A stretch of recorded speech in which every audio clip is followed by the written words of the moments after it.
Hello YouTube, this is Johnny from Straight Nine Stacking, back again with another video. So I haven't posted in a while, but this is what I've amassed since my last video. I'd say maybe a little bit more than a month ago. So, and then these other slabbed coins are, these I've had for a little while. I just forgot to show them when I did my last video of my collection of slabbed coins. I had them right back here and I forgot to talk about them. This one is the Apollo 2019 50th anniversary Ultra Cameo Proof PF70 Apollo coin. I paid out my ass on the premium, but who knows? It's ultra thick. I don't know. Maybe it'll go up in value. Maybe it won't. I like it. And that, just like what Silver Slayer always says, just freaking buy what you like, right? Okay? Buy what you like. I kind of like this. Well, I know I like it. It's concave. It's like no other coin I've ever seen. It's awesome.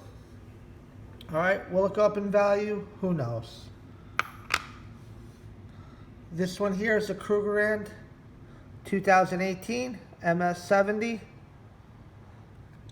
Again, will it go up in value? I don't know. I would say I don't care, but I do care. I think it will go up, but if it doesn't, it doesn't. I'm stacking what I like. Over here, this one I'm pretty sure will go up because it's the first year of issue, 2017. For the Silver Krugerrand. First Silver Krugerrand, see? So, and it's PF70 or SP70. So special, I don't know what that means. Special proof maybe? I'm not sure. But there we go. It's 70 whatever, so I know it's perfect condition. Alright, I just forgot to show them last time. Remember this one? That's only a ½ ounce coin. I paid through the ass for that. Will it go up in value? I sure hope so. But no guarantees. Alright, look at that. Anyway, I showed that one before. Just check out my last video. Oh yeah, so these Silver Britannia bars, I think the whole series is totally underrated. I've got 10-ounce bars here, 3 of them. They're the same. Beautiful bars, very good. Feels very good in my hand, very good heft. A nice combination of length, width, and thickness. Very nice. I bought these like right before the recent surge, when silver was just about in the mid-14s spot price. Of course, I didn't pay spot, you know, but what could you expect? It's, you know, it costs money to refine the bar, the silver into a bar. So, you know, you have to be realistic. These, I caught a deal on these. So I picked up a tube. American Silver Eagles. Nothing special, you know, but I've got a lot of them. But again, highly liquid, highly liquid. Basically good as cash, right? People know what they are. They are the coin of my country. So, I like them. Do I think American Silver Eagles carry a dear premium, or like a premium more than I think they should? Yes, I think so. But there's a lot of benefits to them. Okay. Junk silver, I just absolutely love junk silver. Picked up a special on junk silver. Look, there's nothing like the sound. Awesome. I mean, I can listen to that sound all freaking night. It's awesome. But got a lot of really good condition quarters in that last batch also. These, probably my favorite coins are the 50-cent pieces.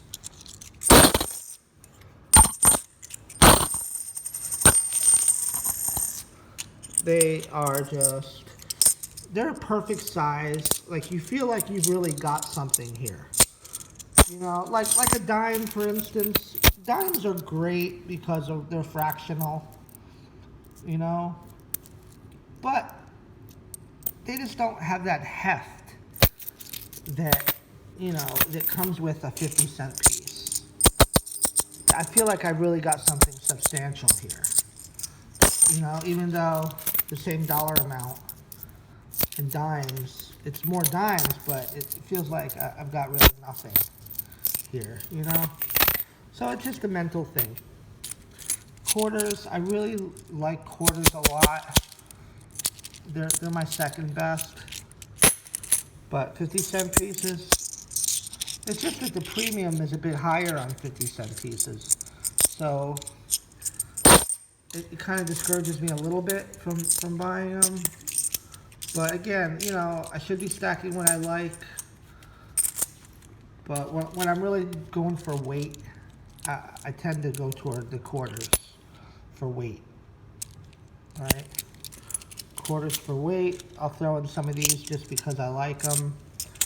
I'll grab some of these bars because these are freaking just awesome. And these are my long-term holdings. Right? It's like I don't plan on like these. If I ever needed the money, I needed to liquidate. My graded coins would be last to go. My graded coins would be last to go. Okay, because I bought them all for a reason. It's like there's something about each one that I like. Okay, it's not just bullion to me.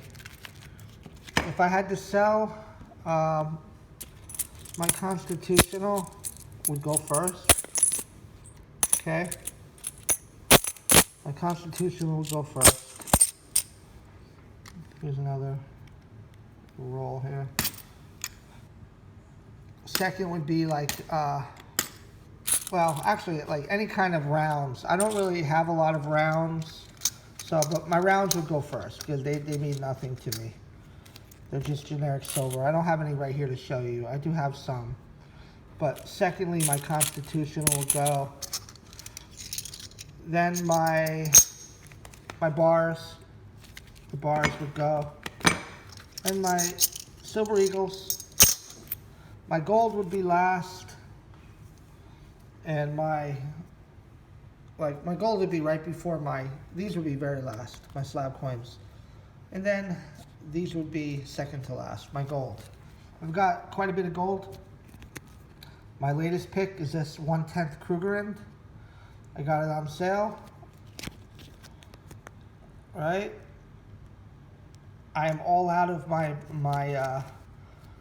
intercept holders for 1/10 ounce coins, so I'm either going to buy some more 1/10 ounce intercept cases, or I'm just going to start stacking gold coins by the 1/4 ounce, since I've got a lot of holders there and the premiums tend to be a little lower on those, but what have you. I have no problem with just keeping this Krugerrand in this case right here. It's just bullion. It's from 1988. I don't have any Krugerrands in gold, so that's why I kind of wanted to get that. Right? I wanted to pick up a lot of silver, and luckily I did right before the price jump. But you never know. This silver is very volatile. One day it's up, or 1 month it's up a lot, and then it can just bounce right back down. So who knows? You know, it is tough. As my collection grows and grows, it really is hard not to keep my eye on spot price. It really is. And the same thing, when I owned stocks, I used to watch the stocks every day. And, you know, that's the worst thing you could really do. But it's just hard not to do it, especially as your investment grows. You have more at stake. And it's just not a good thing because you can be kind of punked into selling your stack. You know, you go for the temptation. You have to remember, keep your mind fixed on why it is you're stacking. Why is it you're stacking? If you're stacking toward retirement, freaking keep your stack toward until you retire, right? What if you sold your stack at a good price and with the intention of you thinking that the price would go back down, and it just never did? It just kept rising and rising and rising. What the heck would you do? Would you buy back your coins at the higher prices, or would you just not stack anymore? So at least if you buy your silver and your gold and you just freaking keep it, forget you have it. Don't watch spot so much. Then, you know, you'll have your silver and your gold for what you planned on buying it for in the first place. Either it be for hedging your, you know, the decrease in the value of the dollar, or for your retirement planning, or maybe to keep the money away from creditors. Who knows? People stack for all different reasons. I stack for retirement, but you know, if silver and gold went to, let's say silver went to $50 an ounce, what would I do, right? What would I do? And you know, I can't say that I can't tell you 100% honestly that I wouldn't sell. I really can't say for sure that I wouldn't sell. But I tell you what, if I did sell, I wouldn't put my money back into the dollar. My money would have to most likely go into real estate. Okay? Some other kind of hard asset where I can see my asset. When you have real estate, you can drive by, you see your asset, you collect some rent. Even though the rent will be paid to you in dollars, you know, you still need dollars just for your daily living. So that would help. Okay? The only kind of risk you would have really that I can think of is, you know, your state or local municipality taxing the hell out of you in a, you know, STF kind of situation, maybe raising the property taxes and all that. And then, of course, I would try to increase the rent. But, again, you can only raise the rent so high until the tenant just maybe agrees but doesn't pay, right? So you never know. Yeah, I have a couple plans. If I do vacate silver and gold before my retirement, it will go into real estate for sure.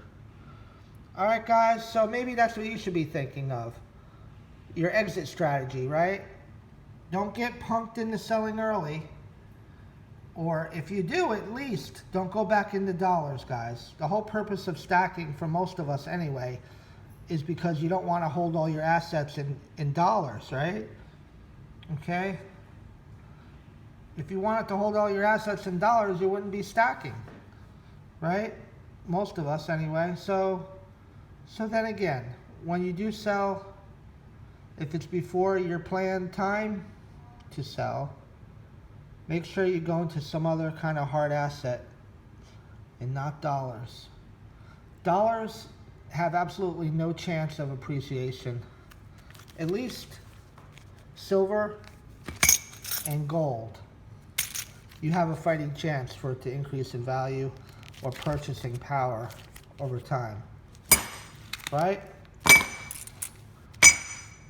Look at that. Beautiful, beautiful, beautiful.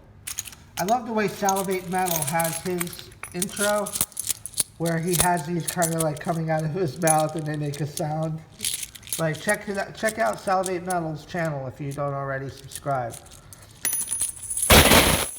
Right? And then, you know who just subscribed to my channel was Big Stack McGee. Big Stack McGee is like the grandfather of stacking. I was watching his YouTube channel for a long, long time. So, check out his channel too if you don't already subscribe to that.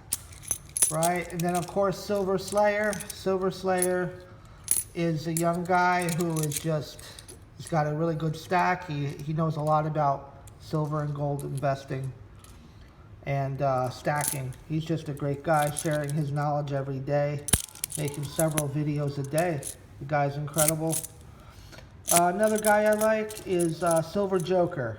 Silver Joker actually goes to the local coin shops, and of course he gets permission to videotape, and he gets a lot of good information out of these local coin shops. It's really cool guy. Right? So these are people that inspire me to